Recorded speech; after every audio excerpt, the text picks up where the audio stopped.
हाय, मैं संजीत शर्मा आप सभी को आपका YouTube channel study with Sanjeet Sharma में स्वागत करता हूं। तो चलिए आज हम लोग नेत्र रोग के बारे में पढ़ेंगे, जहां से प्रतियोगिता परीक्षा में प्रश्न बार बार पूछा जाता है। तो देखिए, पढ़ाने से पहले मैं एक बात आपको बताना चाहता हूं। हाल प्रतियोगिता परीक्षा में जो प्रश्न पूछा जाता है उसका प्रारूप थोड़ा सा जटिल होता है, कठिन होता है। उसका जवाब देने में थोड़ा सा कठिनाई होती है। उस कठिनाई को दूर करने के लिए जिस टॉपिक को आप पढ़ते हैं उसको समझने का कोशिश करें, रटने का नहीं, समझने का कोशिश करिए। तो आइए चलिए हम लोग देखते हैं नेत्र रोग के बारे में, जहां से बार बार प्रश्न पूछा जाता है।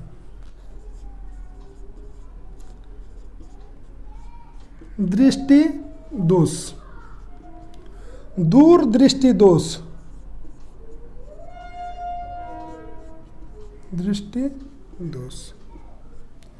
इसके बाद जारा दृष्टि दोष, इसके बाद अबिंदुकता, जिसको दृष्टि वैषम्यता कहा जाता है। इसके बाद हम लोग देखेंगे वर्णांधता, जिसको कलर ब्लाइंडनेस कहा जाता है। इसके बाद हम लोग देखेंगे ट्रेकोमा, इसके बाद देखेंगे ग्लूकोमा, इसके बाद देखेंगे रतौंधी,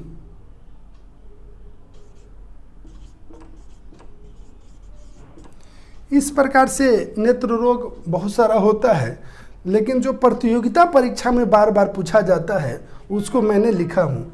कभी कभी हिंदी नाम न लिखकर इंग्लिश नाम लिख देता है, इंग्लिश में लिख देता है, उसे भी जानना बहुत ज़रूरी है। तो निकट दृष्टि दोष को कहा जाता है इंग्लिश में मायोपिया,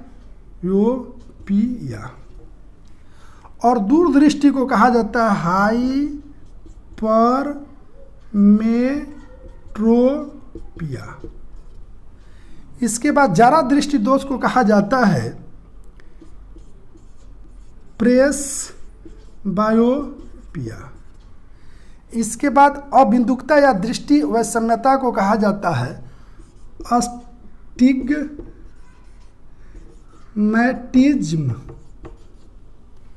अस्टिग्मैटिज्म। इसके बाद वर्णता को कहा जाता है कलर,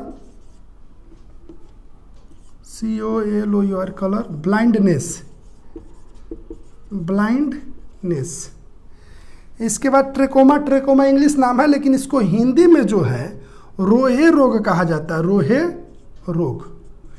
यदि आपसे पूछ देता है, VVI है, आपसे पूछ देता है कि आंख के किस बीमारी को रोहे रोग के नाम से जाना जाता है, तो ट्रेकोमा। और आंख के किस बीमारी को काला मोतियाबिंद कहा जाता है, काला मोतियाबिंद किसे कहा जाता है, ग्लूकोमा। और रतौंधी को जो है नाइट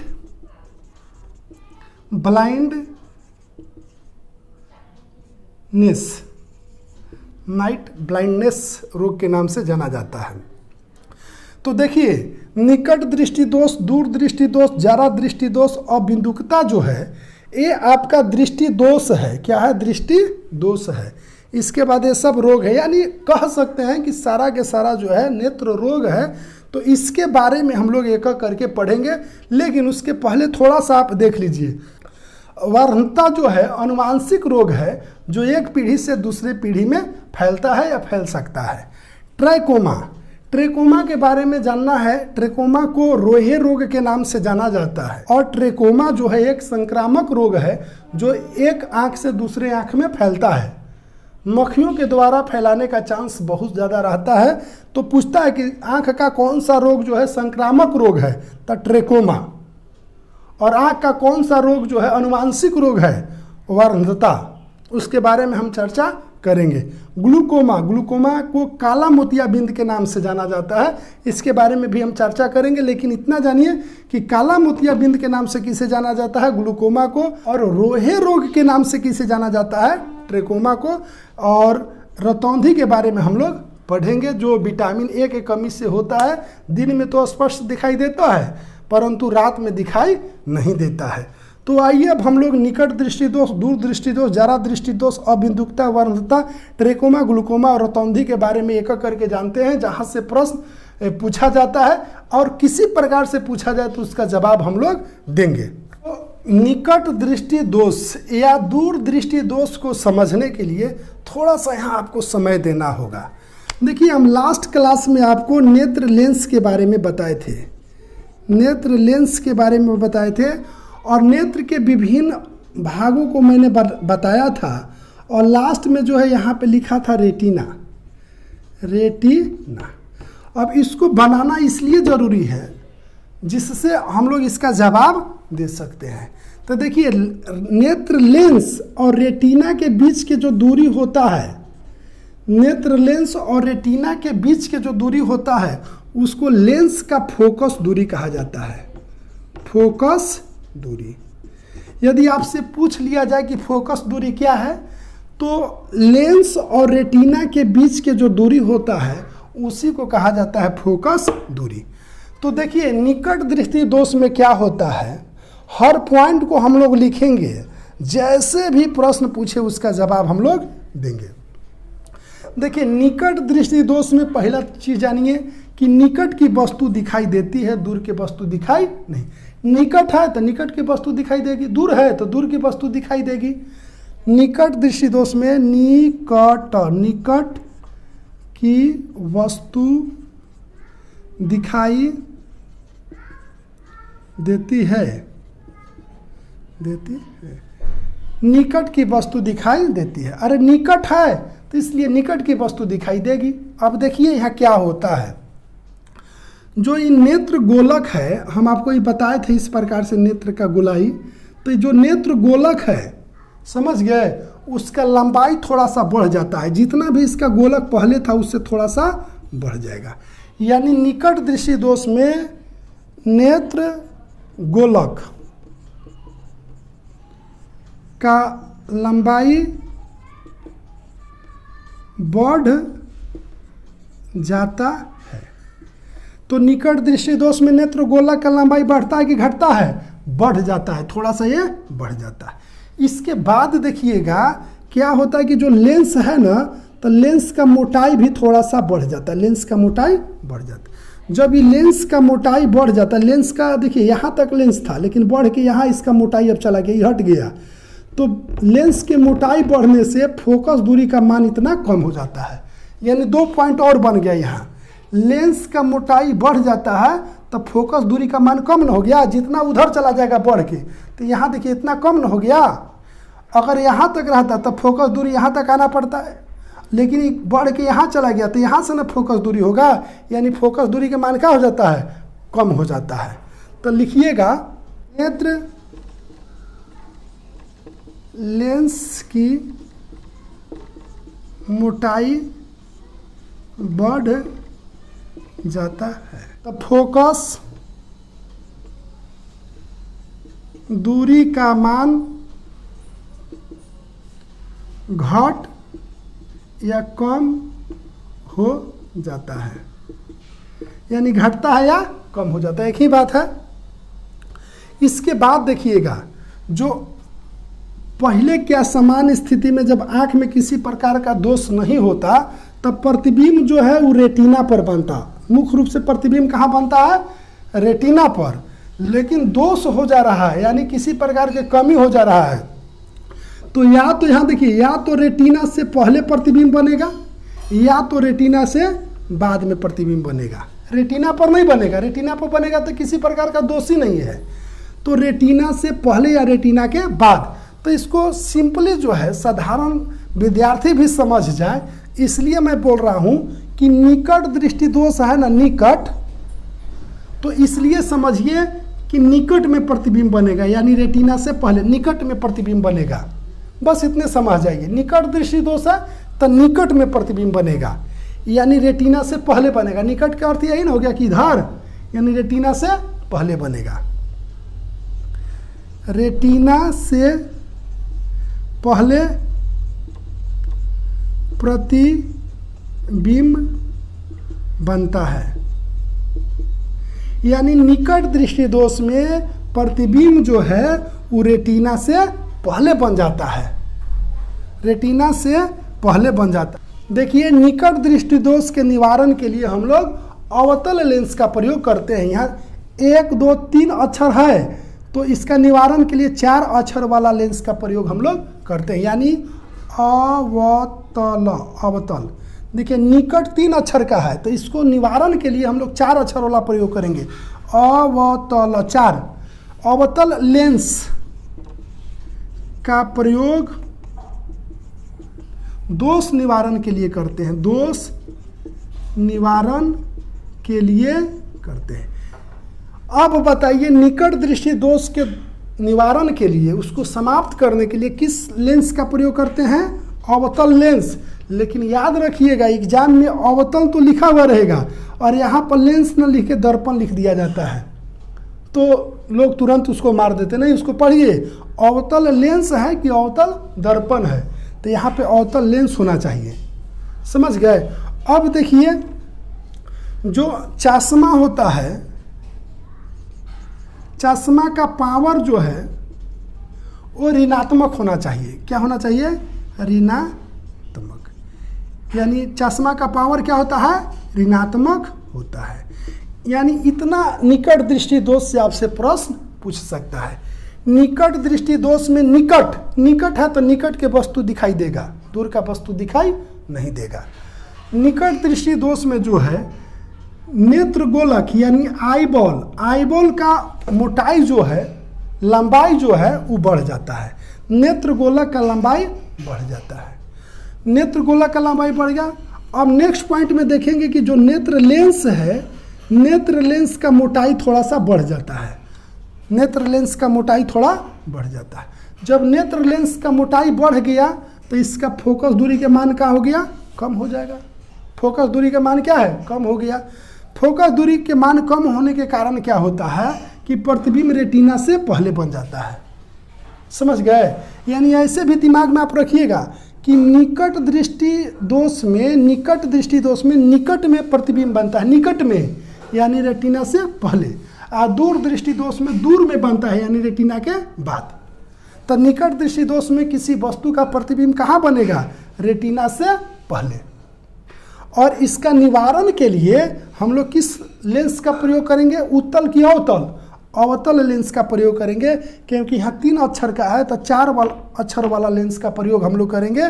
और चश्मा का पावर जो है क्या होता है? ऋणात्मक होता है। अब आपसे किसी प्रकार से प्रश्न पूछा जाए निकट दृष्टि दोष से तो उसका जवाब आप आसानी से दे पाएंगे, समझ गए। अब आइए इसी प्रकार से हम लोग देखते हैं दूर दृष्टि दोष। तो चलिए अब हम लोग दूर दृष्टि दोष के बारे में देखेंगे। तो देखिए इसमें क्या होता है, नेत्र लेंस के बारे में मैं बताया।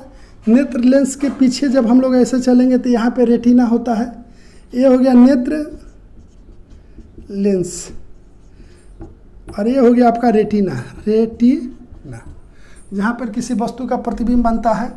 तो देखिए अभी मैं आपको बताया था कि यहाँ से नेत्र लेंस से रेटिना के बीच के दूरी जो होता है उसको फोकस दूरी कहा जाता है, फोकस दूरी। अब आइए हम लोग देखते हैं क्या क्या चीज़ होगा इसमें। दूर दृष्टि दोष यानी दूर दृष्टि दोष को हटा देते हैं, यानी दूर की वस्तु दिखाई देगा। यानी दूर दृष्टि है तो दूर के वस्तु दिखाई देगा, निकट दृष्टि दोष है तो निकट के वस्तु दिखाई देगा। तो दूर दृष्टि में दूर की वस्तु दिखाई देती है, दूर की वस्तु दिखाई देती है अर्थात नज़दीक के वस्तु दिखाई नहीं देगा। यानी दूर दृष्टि दोष, यानी दूर दृष्टि दोष है तो दूर के वस्तु दिखाई देगा, नज़दीक के वस्तु दिखाई नहीं देगा। और निकट दृष्टि दोष रहेगा तो निकट के वस्तु दिखाई देगा और दूर के वस्तु दिखाई नहीं देगा। तो देखिए इसमें क्या होता है कि नेत्र गोलक जो है, नेत्र गोलक इसका लंबाई घट जाता है, यानी नेत्र गोलक का लंबाई क्या होता है? घट जाता है। तो नेक्स्ट लिखते हैं नेत्र गोलक। नेत्र गोलक न लिखकर कहीं कहीं आईबॉल लिखा हुआ रहेगा। नेत्र गोलक की लंबाई घट जाती है, नेत्र गोलक की लंबाई घट जाती है। नेत्र गोला की लंबाई घटने के साथ साथ होता क्या है कि जो नेत्र लेंस है इसका मोटाई भी थोड़ा सा कम हो जाता है। मोटाई क्या होता है? कम हो जाता है।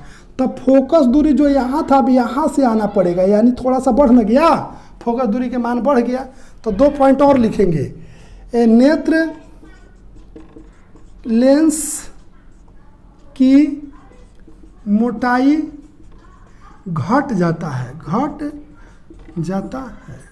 देख रहे हैं नेत्र लेंस का मोटाई यहाँ था लेकिन यहाँ से घट के यहाँ आ गया, इतना घट गया, यानी फोकस दूरी और बढ़ न गया। तो इसलिए लिखते हैं फोकस दूरी का मान बढ़ जाता है। फोकस दूरी का मान क्या होता है? बढ़ जाता है। इसके बाद देखिए तो प्रतिबिंब जो है, अगर देखिए किसी प्रकार का रोग नहीं होता तो प्रतिबिंब रेटिना पर बनता, लेकिन दोष है या तो रेटिना से पहले या तो रेटिना से बाद, यही ना बनेगा। तो निकट दृष्टि दोष में निकट में बनता है, यानी रेटिना से पहले बन जाता है, और दूर दृष्टि है इसलिए दूर बनेगा। सिंपल सी बात, साधारण व्यक्ति भी इसका जवाब दे पाएगा। तो दूर दृष्टि में प्रतिबिंब कहाँ बनता है? दूर, मीन्स रेटिना से दूर। वस्तु का प्रतिबिंब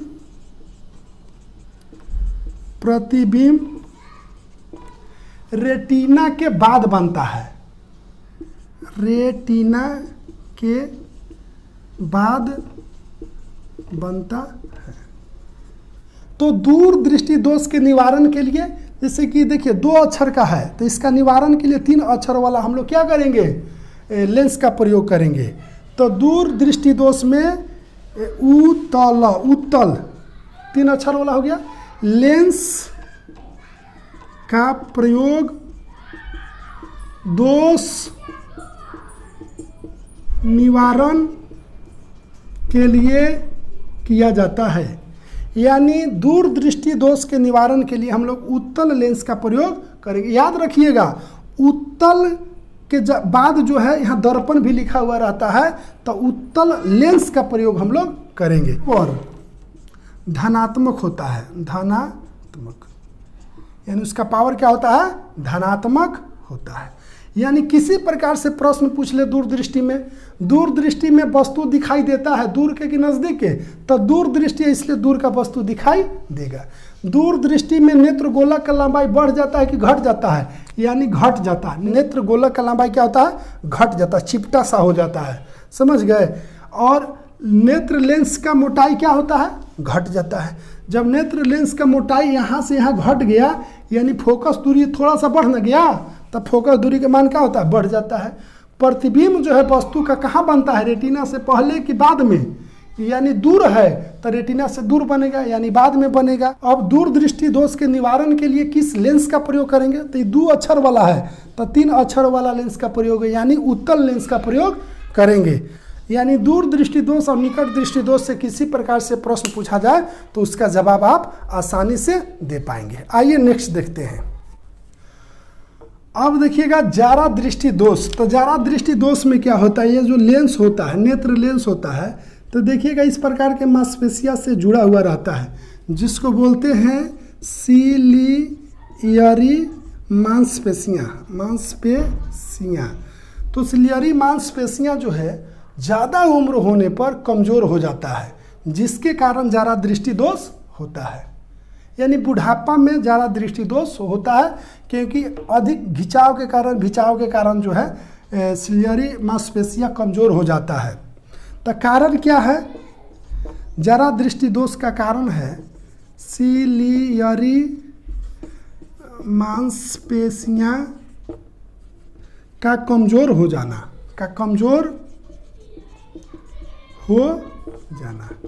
समझ गए? यही इसका कारण है।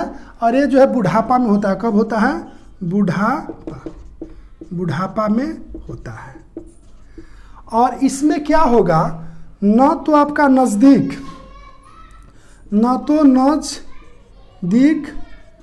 और न ही दूर का वस्तु दिखाई देगा। यानी न तो नज़दीक के वस्तु दिखाई देगा और न ही दूर का वस्तु दिखाई देगा। न तो नज़दीक का न तो दूर का वस्तु दिखाई देगा। तो इस रोग के निवारण के लिए, जारा दृष्टि दोष के निवारण के लिए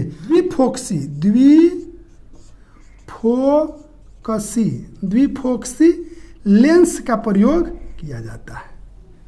यानी जारा दृष्टि दोष के निवारण के लिए जो है, निवारण के लिए किस लेंस का प्रयोग किया जाएगा? द्विफोक्सी लेंस का प्रयोग किया जाता है।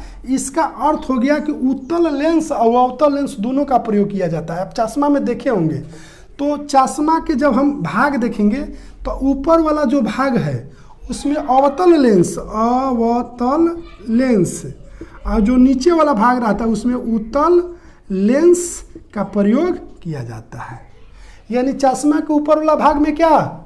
अवतल लेंस, और चश्मा के नीचे वाला भाग में क्या चीज़? उत्तल लेंस का प्रयोग किया जाता है। तो जारा दृष्टि दोष में वस्तु दिखाई देता है, न तो नज़दीक के वस्तु और न ही दूर के वस्तु स्पष्ट दिखाई देगा। इसका निवारण के लिए आपको द्विफोक्सी लेंस का प्रयोग किया जाता है, अर्थात उसमें अवतल लेंस और उत्तल लेंस दोनों मिलाकर बनाया जाता है। ऊपर में अवतल लेंस और नीचे में उत्तल लेंस रहता है। अब हम लोग देखेंगे अबिंदुकता, दृष्टि वैषम्यता। तो देखिए, दृष्टि वैषम्यता अबिंदुकता जिसको कहा जाता है, इसमें होता क्या है कि क्षैतिज और लंबवत रेखाएं जो हैं दिखाई नहीं देता है, स्पष्ट दिखाई नहीं देता है। यानी क्षैतिज इस प्रकार से अगर एक समान की रेखा हो और लंबवत एक समान की रेखा हो तो इसमें दिखाई नहीं देता है। समझ गए? और इसका निवारण के लिए जो है बेलनाकार लेंस का प्रयोग किया जाता है। प्रश्न पूछा जाता है कि किसी मानव को क्षैतिज और लंबवत रेखाएं स्पष्ट नहीं दिखाई देता है तो वह किस रोग से ग्रसित है? तो दृष्टि वैषम्यता या अबिंदुकता रोग से ग्रसित है। उसके उपचार के लिए बेलनाकार लेंस का प्रयोग किया जाता है।